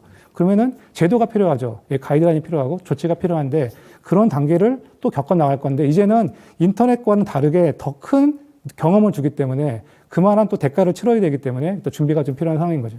저는 저만에 너무 공감하는 게 우리가 메타버스를 진화의 관점으로 볼 거냐 신대륙에 진출하는 관점으로 볼 거냐에 따라서 이거는 전혀 다른 맥락이라고 생각이 들어요. 아, 그래요? 왜냐하면은 우리가 만약에 앞서 뭐 과거 역사를 생각하면 미국으로 처음 넘어간 영국 사람들이라고 생각을 해보세요. 그럼 그 안에서 정말 총을 들고 막 정말 사람을 죽이거나 거기에는 원주민을 죽였을 수도 있겠죠. 그리고 거기서 정말 뭐 거친 일들이 일어날 수 있겠죠. 근데 그때는 우리가 그런 것들에 대해서 허용을 해줬단 말이에요. 왜냐면 생존이거나 새로운 세상을 진화하는 거니까. 근데 지금처럼 안정화된 곳에서 뭔가 그런 것을 할 때에는 이거는 이 기존에 있었던 제도를 벗어나는 거 아니야라는 얘기를 해요. 근데 인터넷도 마찬가지입니다. 인터넷이 지금 지금은 말씀하신 것처럼 몇몇의 빅테크 기업을 통해서 거의 통제가 되는 웹 2.0 플랫폼 비즈니스가 있었는데 그 전에 인터넷 초창기에는 오히려 지금보다도 상당히 자유롭거나 그것에 대한 법과 규제가 만들어지기 전에 많은 일들이 있었어요. 그렇다면은 앞서서 말씀하신 것처럼 이거를 정말 산업적으로 완전히 기존의 틀을 깰 정도로 간다라고 하면 당연히 이건 개척하는 거니까 그 개척의 시기에는 어느 정도의 이런 뭐 처음부터 규제로 잡기보다는 당연히 인간으로서 할 이 정도의 그 가이드라인을 갖고 갈 수 있게 해주고 그 안에서의 문제들을 조금씩 해결해야지 우리가 뭐 예를 들어서 그런 것들이 무서워서 앞서서 나갈 수 없다라고 하면 결국에는 지금 구조를 깰 수는 없습니다. 그럼 어떻게 보면 우리나라 국가적으로 보면 지금 있는 글로벌 빅테크 기업들이 계속 하는 이 구조를 유지를 해야 되는 거거든요. 그래서 정말로 이 메타버스라는 걸 신세계라고 느끼고 신대륙이라고 느끼고 나간다면 그 안에서 규제나 이런 것들보다는 일단은 중요한 거는 우리가 새로운 세상에 나갔을 때 우리는 과연 어떻게 그 세계를 만들어야 되는가에 대해서 좀 고민을 먼저 하는 게 좀 중요하지 않나라는 생각이 듭니다. 대체로 여기에 대해서는 의견이 모아지는 것 같아요. 어쨌든 새로운 기술은 양날의 검이기 때문에 그렇죠. 마냥 안 좋다고 금지를 하기보다는 뭔가 기술로 그리고 또 규범으로 우리가 예방과 개선을 해나갈 수 있다. 이렇게 의견이 모아집니다. 그래서 사용자 측면에선 그렇고 그리고 또 사실 기술적인 허들, 이 허들 넘기니까 이 기술적인 허들도 얘기를 좀 해봐야 될 것 같은데 앞서서 이 김 소장님께서 영화 하나 보는데도 상당히 좀 힘들었다. 그렇죠. 이렇게 얘기를 해주셨는데 그것도 걸림돌이라고 보시는 분들 많으시더라고요. 네, 맞아요. 그래서 이제 그런데 그게 걸림돌이라고 느끼시는 분들이 대부분 다 보면은 네. 좀 나이가 많으신 분들이에요. 이 얘기를 왜 드리냐면 앞서서 우리가 그 로블록스 얘기했잖아요. 네. 로블록스를 저희 나이 때 혹은 뭐 50대들이 보면 저게 뭐야 이래요. 그쵸. 네. 네. 근데 그들은 10대 친구들이나 그 친구는 그 안에서 충분히 몰입을 합니다. 뭐 예를 들면 이런 거죠. 웹소설을 보고 웹소설 유치하는 사람이 있지만 웹소설을 보면서 정말 하나의 세계라고 느끼는 몰입하는 친구들이 있어요. 네. 또 우리가 온라인상에 부캐라고 표현을 하죠. 부캐의 행동들을 보면서 그런 것들을 우리가 어떻게 볼까 할 때 거의 몰입하는 사람들이 있거든요. 결국에는 기술이라는 것은 세대의 진화와 좀 같이 있다고 생각하는데 세대가 이미 빠르게 적응하고 몰입한 그 어린 세대들에게는 이러한 것들이 필요가 없을 수도 있다라고 저는 생각이 들어요. 그 기기가 필요가 없다고요? 그렇죠. 기기가 없이도 충분히 이들은 메타버스라고 느낄 수 있다라고 저는 봐요. 네. 하지만 지금 이미 우리가 어느 정도에 있었던 구조에 있는 뭐 지금의 40, 50대들 같은 경우에는 분명히 말씀드린 것처럼 이런 디바이스나 뭔가로 마치 아까 박사님 말씀하신 것처럼 내가 안 만져지는 걸 만졌을 때 진동이 느껴져서 이거는 내가 경험해보지 못했던 또 다른 경험이니까 이건 새로운 거야 라고 느끼는 정도가 되지 않고는 이 메타버스를 이제 그런 이제 아까 말씀드렸던 로블록스 같은 걸 메타버스로 인정하지 않을 거거든요. 그런 관점에서 보면 결국 이 디바이스의 진화는 지금의 사회를 이끌어가는 세대들에게는 분명히 이것이 지금 허들이 되고 있다. 근데 생각보다 하드웨어는요, 소프트웨어랑 다르게 아무리 돈을 아주 집중적으로 투자를 하고 많은 인력을 넣는다고 그게 생각처럼 빠르게 되지 않습니다. 결국에는 기술이 어떤 아이디어를 가지고 진화하는 데는 분명히 물리적인 시간이 걸리거든요. 그렇기 때문에 이 기술이 뭐 아무리 빠른 시간 안에 이렇게 줄여진다? 이건 전 개인적으로 쉽지 않은 것 같고 그래서 애플이 최근에 뭐 AR 기기 낸다 하면서도 못 내고 있는 이유도 네. 아마 그런 맥락이 아닐까도 싶습니다. 지금 김 소장님께서는 기계가 있고 없고의 문제를 떠나서 세대가 바뀌어서 없음에도 불구하고 그 구현한 걸 메타버스로 인정할 수 있다면 된다. 이렇게 얘기를 해주셨는데 지금 뭐 기기 뭐 내년 초쯤에 애플 쪽에서 내놓을 거라고 하고 지금 구글 쪽인가요? 뭐 어디는 200만 원대도 있고 10만 원대도 있고 상당히 좀 다양하다고 하던데 교수님 지금 뭐 기술적인 측면에서 기계가 있다라는 가정하에 극복이 지금 가능한 게 어느 정도 수준까지 발전해 있나요? 그러니까 사실 좀 저 제일 끝에 뭐가 있을까 생각을 해보면, 네. 그러니까 뭐 이거 없이도 그냥 메타버스를 느낄 수도 있지만, 네. 만약 이게 시각적인 장치가 필요하다 그러면 스노우 크래시라는 소설에서 제일 처음에 메타버스를 하고 나왔다고 그랬잖아요. 거기서 메타버스 장치를 표현한 게 안경이에요. 안경 형태인데 이렇게 누르면 VR이 돼요. 이렇게 누르면 AR이 돼요. 그래서 구글도 구글 글라스잖아요. 네, 그래서 안 놔두면 그냥 안경이에요. 그 안경 정도의 이런 크기와 이런 사용성이면 충분히 되는데 그 안경은 아니죠. 그렇죠. 커 보이긴 하는데 아무 기능이 없습니다. 아, 예. 근데 고글까지는 와 있다는 거죠, 그게. 안경까지는 못 가도 고글 네. 정도, 저 정도까지 무거운 건 아니지만 고글까지는 되는데 그런 것들이 기능이 된다, 안 된다가 지금 뭐 2, 3년 내에 왔다 갔다 하고 있으니까 2, 3년 네, 내에. 제가 보기엔 만약 안경형 이렇게 좀 편하게 안경. 휴대성이 좋다 하는 것까지 가려면은 5에서 10년? 그 사이에는 구현되지 않을까 싶어요. 네, 근데 저 같은 경우는 어떤 생각을 하고 있냐면 지금 이게 그 3G 때 우리가 스마트폰하고 똑같은 상황이라고 생각을 하거든요. 네. 지금이 지금 2022년도죠. 네. 그러면 2022년도에 스마트폰은 어땠을까? 다들 모르거든요. 예, 게임도 제대로 안 되고 하면 다 적자고 유일하게 돈 버는 거 블랙베리 정도밖에 없었던 것 같고요. 근데 지금 상황이 사실상 보면 이거 그 VR하고 XR 관점에서는 기기가 2002년도의 스마트폰 정도 수준이라고 볼 수 있을 것 같습니다. 근데 문제는 뭐냐면 이걸 통해서 돈을 버는 데가 지금 아무도 없고 뿐만 아니라 이걸 제대로 만들 수 있는 곳은 유일하게 메타 하나밖에 없어요.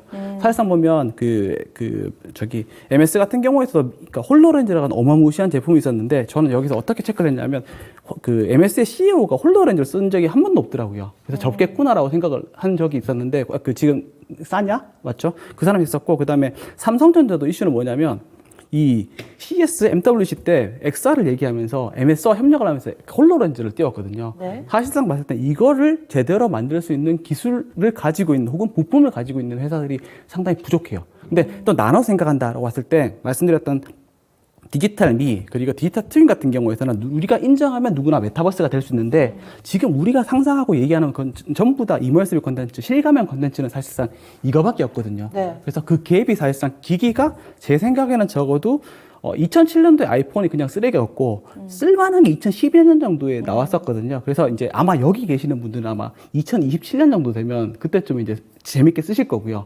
일반인들이 쓰는 건 2032년 정도 되면 아마 이런 기기도 그 정도는 아니겠지만 한번 쓰면 디스크 안 도는 정도가 되지 않을까라고 생각하면서 또 이제 하나를 더 말씀드리면 그러기 때문에 네. 이제 미래 중심으로 아주 장기 투자를 한다면 요거를 잘 만드는 글래스 중요합니다. 네, 글래스 중요하고요. 카메라 중요합니다. 네, 그런 부분들 그리고 반도체 칩셋 그 관점에서 투자를 하시는 것도 장기 투자 관점에서 보시면 그게 상당히 중요하지 않을까라는 생각도 듭니다. 스마트 TV 맞춤형 게스트라고 딱 생각이 드네요. 어디든지 다 맞아요. 그 인터넷 혁명의 시기하고 메타버스 시기의 기기를 조금 좀 다르게 봐야 된다고 생각해요. 인터넷 혁명 시기 때 우리가 샀던 기기들은 스마트폰, PC, 태블릿, 콘솔 정도까지였습니다. 이 모든 그러니까 디스플레이 이 정도 기기로 우리가 지금 만났던 거잖아요. 메타버스를 만났는데 이제 지금 이 뭐 메타버스 혁명의 시기 때 만나는 기기가 굉장히 대표적인 게 이제 VR 기기가 분명히 맞는데 이거 하나가 다 끌고 나갈 거라고 저는 생각하지는 않아요. 그러니까 아까 말씀하신 그게 글래스 A 타입일 수도 있고, 그러니까 그리고 또 우리가 디스플레이를 어떻게 활용하느냐에 따라서 굉장히 우리가 다양하게 지금 우리가 예를 들면 뭐 라이필드 디스플레이나 새로운 디스플레이들에서 그러니까 지금 보면 이제 3D 5개 광고가 나오잖아요. 디스플레이 2장을 합쳐놨는데 여기서 우리들에게 3D 몰입감을 준다는 거죠. 그러니까 우리가 그걸 메타버스라고 할 거냐 안 할 거냐고 얘기할지는 모르지만은 사람들은 그거를 현실 공간에서 저 입체감을 준단 말이죠. 박물관에 갔더니 바닥 전면이 다 디스플레이인데 거기서 저는 굉장히 몰입감을 받았어요. 제가 어디 제주도에 와 있는 것 같이 파도도 막 밀려오고 해요. 그러면 이거는 이 디스플레이라는 이 공간으로 만들어진 나에게 몰입감을 주는 경험이거든요. 굉장히 많습니다. 이 방식들이. 그래서 지금 예전에 그 흔히 말하는 그 삼성 디스플레이가 얘기했던 게 메타버스가 디스플레이 시장의 또 변곡점이라고 얘기를 한다는 거죠. 그래서 우리가 만나는 게 하나만 정해져 있지 않다라는 그런 관점에서 기기를 다양하게 좀 봤으면 좋겠다라는 말씀을 좀 드려보고 싶고, 두 번째는 우리가 메타버스를 반드시 VR이라는 기기 하나로 24시간을 잠자는 시간 빼놓고 12시간을 보낼 필요가 없다는 거죠. 우리는 원하는 시간대 원하는 방식으로 접속을 하면 돼요. 그때 그 방식이 가장 최적일 때 그 방식으로 들어가면 됩니다. 내가 어떤 디자인을 하려고, 업무를 하려고 디자인을 하려고 해요. 그때 이 공간이 되게 중요해지니까 공간에 들어가서 일을 해요. 그럼 1시간 정도 일하고 나왔습니다. 근데 우리가 다음에 간단한 회의를 할 때는 그냥 전화로 하면 되죠. 다시 왜 VR, HMD로 들어갈 이유가 없잖아요. 가장 편한 방식이 놔두고 우리가 커뮤니케이션 하는 이 방식은 우리가 굉장히 다변화되어 있기 때문에 한 가지 방식으로 그렇게 살 필요가 없습니다. 그래서 제일 아까 말씀하신 것처럼 월스트리트 기자가 실제로 저거를 몇 시간 동안 내가 쓸 수 있는가 그걸 자기가 해봤어요. 네. 그래서 막 못 쓴다, 그것 봐라 힘들다, 뭐 안전성에 문제가 있다, 어지럽다, 뭐 토할 것 같다 그랬는데 저는 그걸 보고서 그 생각을 하는 거죠. 나는 아무리 나중에 가더라도 왜 저걸 하루 종일 쓰고 있어야 되지?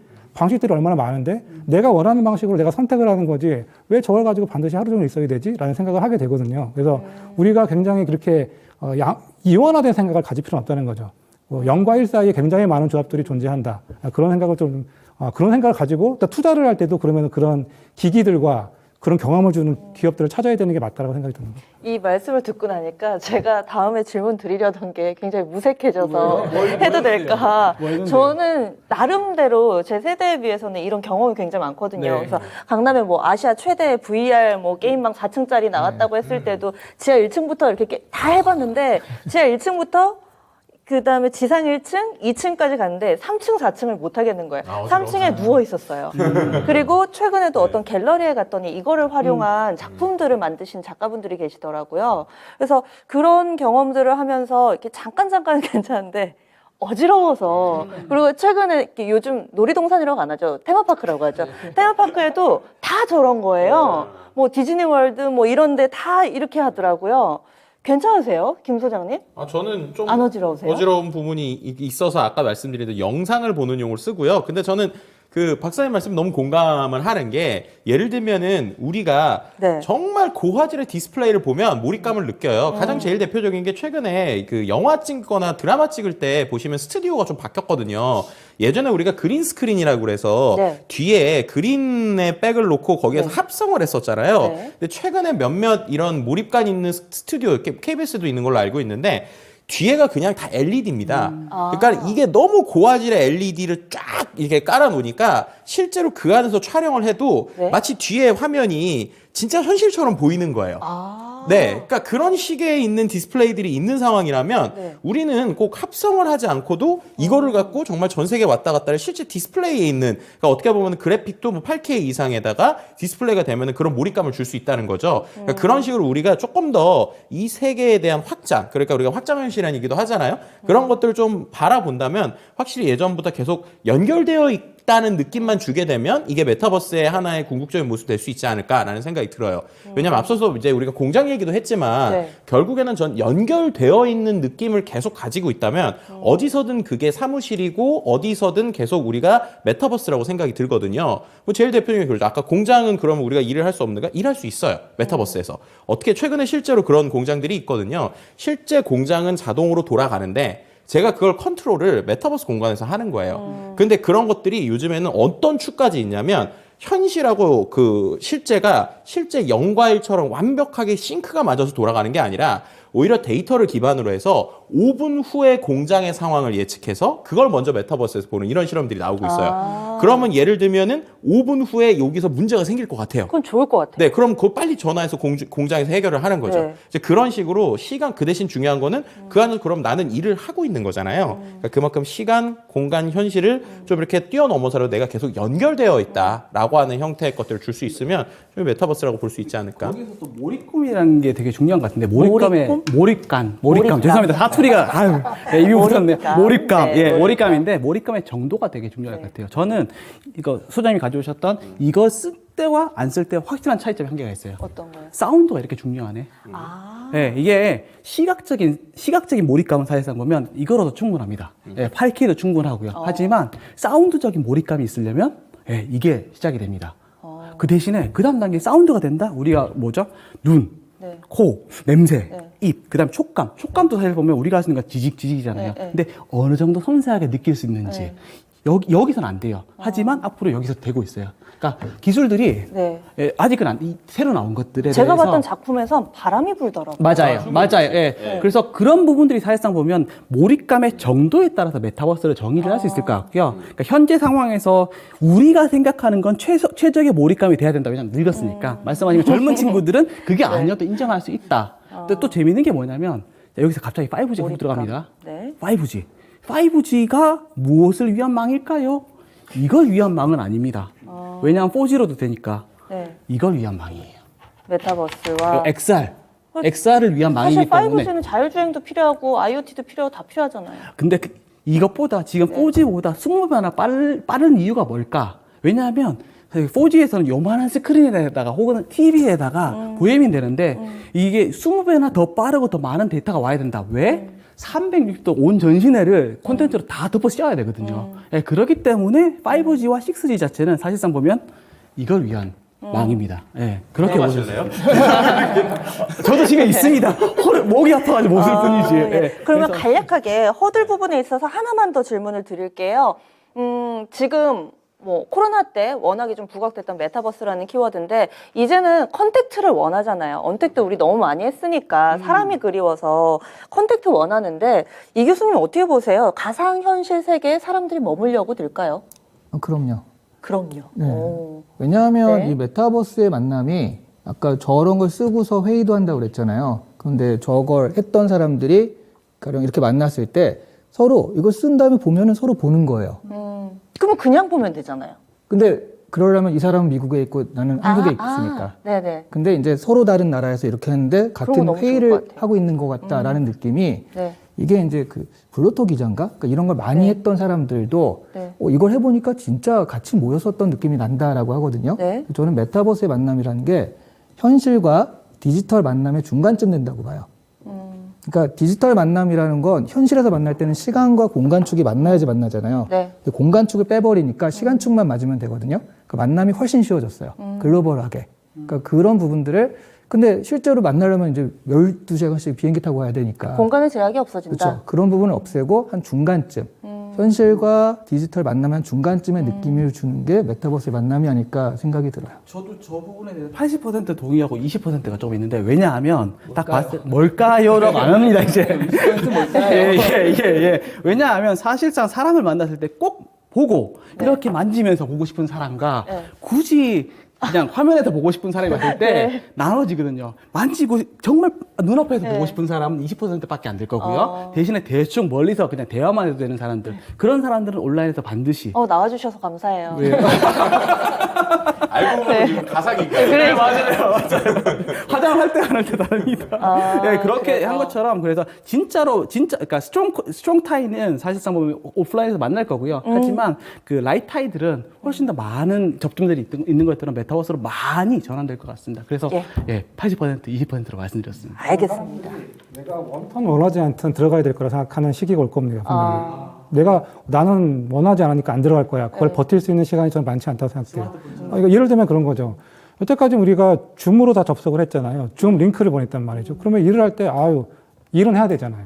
그러면 접속 링크를 들어가서 만나야 되는데 이제 여태까지 그러면 예를 들어서 마이크로소프트가 만들었던 팀즈가 있는데 이 팀즈를 이제 메시포 팀즈로 이제 업그레이드해서 나올 거란 말이죠. 그 링크에 들어가면 저는 이제 아바타로 들어가서 아바타로 이 사람들과 회의를 해야 돼요. 근데 그 링크를 회의한다고 보내왔는데 난 안 들어갈 거야. 나는 싫으니까. 이게 안 될 거라는 거죠. 우리는 여태까지 그렇게 일을 해야 되는 또 메시포 팀즈라는 건 기본적으로 일을 하는 곳이지 않습니까? 거스를 수 없는 흐름이다. 예. 그래서 그 링크가 내가 들어가야 되는 링크와 공간이 지금은 내가 선택적인 부분도 있을 수 있지만 게임 같은 경우는 예를 들어 선택적이지만 일하는 부분에 있어서는 선택적이지 않을 수가 있다. 그리고 예를 들면 이런 거잖아요. 아까 말씀하신 처음에 100% 가상근무라는 기업이 처음에는 정말 그런 게 희귀하게 보였거든요. 근데 직방이라는 기업이 350만 개 사이에 메타버스 근무를 한다는 얘기죠. 그리고 EXP 리얼티라는 나스닥 상장 기업이 전 세계 20여 개국의 국가에 있는 사람들이 직원이 한 7만 명에서 10만 명 되는데 100% 가상근무를 한단 말이죠. 그게 이제 약간 먼 얘기처럼 들리는데 그 중간 형태도 있지 않습니까? 예를 들어서 우리는 이제 하이브리드 근무를 한다. 그러니까 나는 워케이션 해가지고 이제 들고서 어디 간다. 이런 근무가 이제 대세가 돼가고 있는데 워케이션에서 내가 가면은 기본적으로 로그인을 한다는 전제하에 있거든요. 그래서 내가 원하지 않던 일하는 공간, 특히나 일하는 공간 측면에서는 그런 시간들이 올 것이다라는 생각이 듭니다. 예. 네. 그래서 거스를 수 없는 흐름 가운데서 우리가 원하든 원하지 않든 간에 우리는 거기에 머무를 수밖에 없는 시대가 올 것이다. 이렇게 정리를 깔끔하게 해주시네요. 그래서 여러 가지 허들들이 있었는데 이것은 다 극복이 가능하다. 네 분의 의견 이렇게 나왔습니다. 그럼 마지막 키워드를 가보겠습니다. 그래서 끝판왕, 메타버스의 끝판왕은 무엇일까? 궁극적인 메타버스 세상, 정말 이것이 메타버스다. 완성형 메타버스는 어떨 것인지 네 분의 의견을 각각 2분씩 드릴게요. 1분 30초라고 할까요? 2분씩 드려서 이제 각자 그리는 메타버스의 끝판왕을 좀 살펴볼게요. 먼저 김덕진 소장님부터. 네, 그냥 얘기하면 될까요? 네. 네, 저는 생각할 때 완성형 메타버스는 그냥 생활로 보면 이럴 것 같아요. 눈 떴을 때 네. 우리가 스마트폰보다 메타버스 먼저 들어가는 세상이 됐을 때.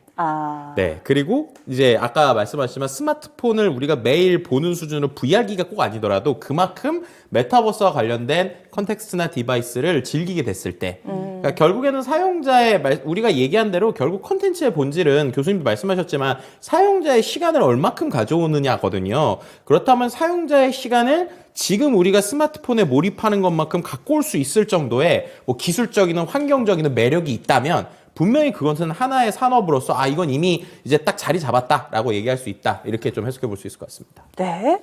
그러면 신 팀장님 어떤 네, 아까 전에 그림을 3단계로 말씀드렸던 네. 부분인데요. 사실상 보면 가상이 있고 나 대신 움직이는 로봇이 있는 것.